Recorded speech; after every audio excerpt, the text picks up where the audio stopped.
আসসালামু আলাইকুম এভরিওয়ান। ওয়ালটন বাংলাদেশের মার্কেটে তাদের এন্ট্রি লেভেলে আরও একটি ব্র্যান্ড নিউ স্মার্টফোন লঞ্চ করে ফেলেছে, যার মডেল হচ্ছে NEXG N71।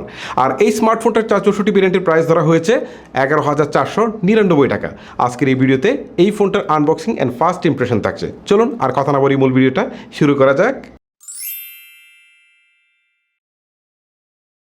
প্রথমে এক নজরে দেখে নেই NEXG N71 এর বক্সে ওয়ালটন কী প্রোভাইড করছে। ওকে, আমরা প্রথমে বক্সটিকে ওপেন করি। বক্সটিকে ওপেন করার পর আমরা দেখতে পাচ্ছি আমাদের সেই কাঙ্ক্ষিত ডিভাইসটি কিন্তু এক কথায় অসাধারণ। দেন আমরা দেখতে পাচ্ছি একটি 10 ওয়াটের charger, USB Type-C cable, SIM ejector, warranty card, glass protector and TPU case. মূলত এই ছিল বক্স কন্টেন্ট। ফোনটির ডিজাইন দিয়ে শুরু করি, কি বলেন? ফোনটির ডিজাইন এক কথায় আমার কাছে বেশ ভালো লেগেছে, স্পেশালি এই বাজেটের মধ্যে। পিছনের দিকে কিন্তু ম্যাট ফিনিশ থাকছে, যার ফলে একদমই আঙ্গুলের চাপ পড়ে না। আর কালারটা কিন্তু বারবারই চেঞ্জ হতে থাকে, রংধনু 7 রঙের মতো। দেখতে কিন্তু বেশ ভালো লাগে এবং একটা প্রিমিয়াম কিন্তু ফিল পাওয়া যায়। বিশেষ করে এই বাজেটের ফোনে কিন্তু আপনি এরকম প্রিমিয়াম ফিল খুব বেশি পাবেন না। ওকে, আর ক্যামেরা বামটিকেও কিন্তু তারা যথেষ্ট মিনিমাল রাখার চেষ্টা করেছে। এই বিষয়টা আমার কাছে পার্সোনালি বেশ ভালো লেগেছে। তবে এই যে NEXG এই লোগোটা কিন্তু একটু বড় করে দেওয়া হয়েছে, আমার মনে হয় যে এটা আরেকটু ছোটো করা যেত। ওকে, তবে ফোনটা কিন্তু কিছুটা মোটা এবং 200 গ্রামের উপরে কিন্তু ওয়াইড। তবে ওয়াইড বেশি হলেও কিন্তু এটা প্রপার ওয়াইড ডিস্ট্রিবিউশনের কারণে আপনি হাতে নিয়ে খুব একটা বালকে ফিল করবেন না। যদি ফোনটি সামনের দিকে চলে আসি, তাহলে এখানে ওয়াটার ড্রপ নচযুক্ত একটা ডিসপ্লে দেওয়া হয়েছে। নিচের দিকে সিনটাও যথেষ্ট মোটা এবং উপরের দিকেও সিনটা যথেষ্ট মোটা। তো এইখানে আমার মনে হয় যে আরেকটু মিনিমাল করা যেত। উপরের দিকে কোনো প্রকার সেকেন্ডারি নয়েজ ক্যান্সেলেশন নেই, যেটা এই বাজেটে আমি খুব একটা আশাও করিনি। নিচের দিকে 3.5 headphone Jack, primary microphone, USB Type-C port দিয়েছে। তারপর হচ্ছে এখানে তারা স্পিকার দিয়েছে। স্পিকারের কোয়ালিটি আমার কাছে বাজেট অনুযায়ী ঠিকঠাকই লেগেছে। ফোনটি পাশে ফিজিক্যাল ফিঙ্গারপ্রিন্ট স্ক্যানার দিয়েছে। এইটা কিন্তু আমার কাছে পার্সোনালি অনেক বেশি ভালো লেগেছে, বিশেষ করে এই বাজেটের মধ্যে। ফিজিক্যাল ফিঙ্গারপ্রিন্ট স্ক্যানারটি যথেষ্ট ফাস্ট অ্যান্ড একুরেট কাজ করছিল। আর উপরের দিকে ভলিউম রকার থাকছে।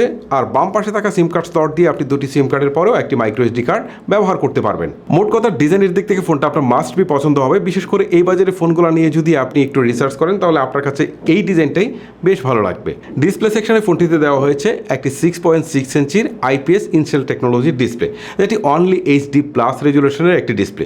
তবে ভালো ব্যাপার এই যে এই ডিসপ্লেতে তারা 90 হার্টজ রিফ্রেশ রেট দিয়েছে, পাশাপাশি 180 হার্টজ টাচ স্যাম্পলিং রেট দিয়েছে। ডিসপ্লে এক্সপিরিয়েন্স আমার দৃষ্টিতে আমার কাছে বেশ ভালো লেগেছে এবং ডিসপ্লের কালার নিয়েও আমার খুব একটা অভিযোগ নেই। যদিও আমরা ইনডেপথে যেতে পারিনি, ইনস্ট্যান্ট আমার কাছে মনে হয়েছে বাজেট অনুযায়ী ডিসপ্লে পারফেক্ট। ফোনটির ক্যামেরা সেকশনে রিয়ারে দেওয়া হয়েছে ডুয়েল ক্যামেরার সেটআপ। 52 মেগাপিক্সেলের প্রাইমারি ক্যামেরার পাশাপাশি একটি 2 মেগাপিক্সেলের AI ক্যামেরা দেওয়া হয়েছে। ক্যামেরা কোয়ালিটি আমরা আসলে গভীরভাবে পর্যবেক্ষণ করতে পারিনি, তবে ইনস্ট্যান্ট আমরা যে কয়েকটা ছবি তুলেছি, আমার কাছে ছবির কোয়ালিটি মনে হয়েছে অ্যাভারেজ।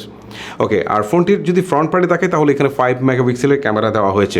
ওকে, ক্যামেরা সেকশনটা কিন্তু বাজেট হিসাবে, I mean 11,500 টাকা বাজেট হিসাবে ওকে, ক্যামেরা সেকশনটা ওকে। তবে ইনডেপথে না গেলে হয়তো বা আমি খুব ভালো করে আপনাদেরকে বোঝাতে পারবো না যে আসলে ক্যামেরার কোয়ালিটিটা কেমন। হার্ডওয়্যার সেকশনে ফোনটিতে থাকছে ইউনিএসও টাইগার T606, যেটি 12 nm আর্কিটেকচারে বিল্ড করা একটি অক্টাকোর CPU। আর GPU হিসেবে এতে থাকছে Mali G57 MP1। ইদানিং এন্ট্রি লেভেলে অনেক স্মার্টফোনে এই ইউনিএসওর চিপসেটগুলো ইউজ করতে দেখছি। তবে চিপসেটগুলোর যে পারফরমেন্স আমরা পেয়েছি যথেষ্ট ভালো পেয়েছি, স্পেশালি এই এন্ট্রি লেভেলের স্মার্টফোনগুলোতে। সো আশা করছি যে এইটাও এই বাজেটে যথেষ্ট ভালোই হবে। তবে এইটা কিন্তু মোটেও গেমিং কোনো চিপসেট না। তবে আপনি যদি চান যে রেগুলার কাজগুলো খুব ভালোভাবে হ্যান্ডেল করতে পারবেন, লাইক এস ফেসবুকিং, ইউটিউবিং, তারপর হচ্ছে ফোনে কথা বলা, নেট ব্রাউজ করা, এগুলো কিন্তু বেশ আরামসে আপনি করতে পারবেন। অপারেটিং সিস্টেম হিসেবে ফোনটিতে থাকছে Android 13। আমার কাছে পার্সোনালি এই জিনিসটা ভালো লাগছে যে তারা এন্ট্রি লেভেলে একটা স্মার্টফোনে Android 13 দিচ্ছে।